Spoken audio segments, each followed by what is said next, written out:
In our lifetime, we have seen information technology emerge from very humble beginnings in wired-line telephone and broadcast radio to the most vibrant, fast-growing, and prosperous industry on the planet.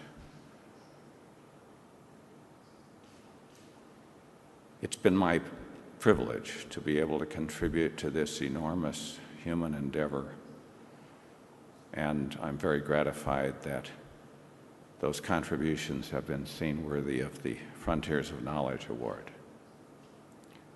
An event like this, it's inevitable, takes one back to the time when one's contributions were being made. In my case, that was between 40 and 50 years ago.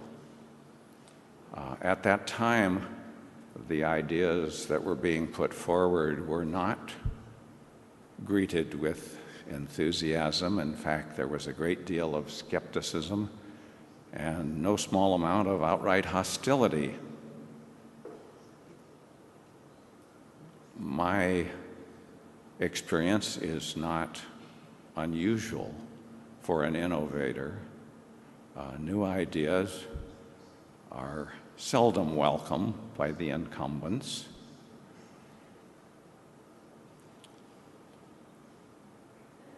We, as a culture, have learned that most new ideas simply don't work out.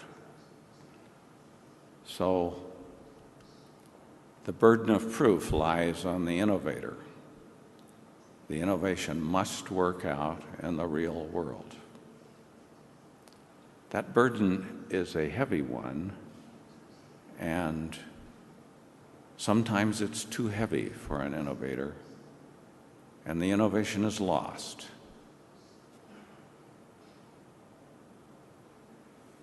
That great science fiction writer, Robert Heinlein, said it very nicely. He said, "Throughout history, poverty is the normal condition of man.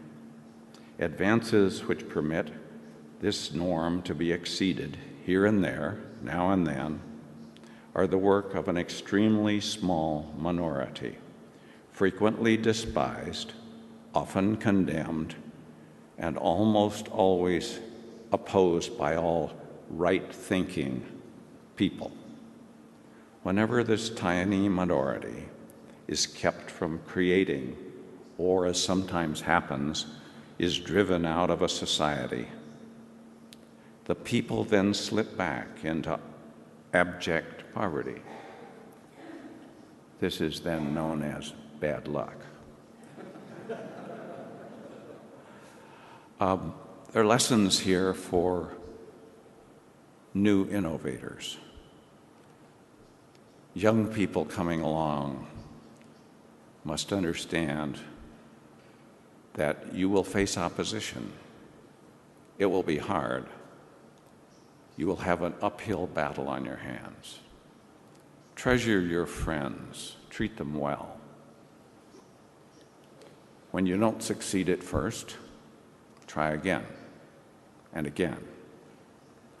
When you do succeed, and you will,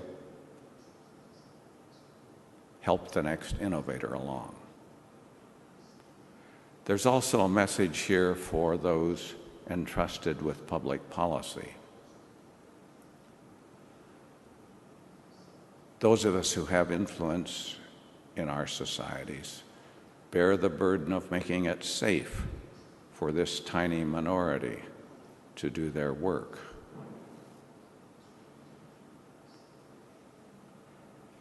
We are all grateful to the BBVA Foundation for their support in this regard.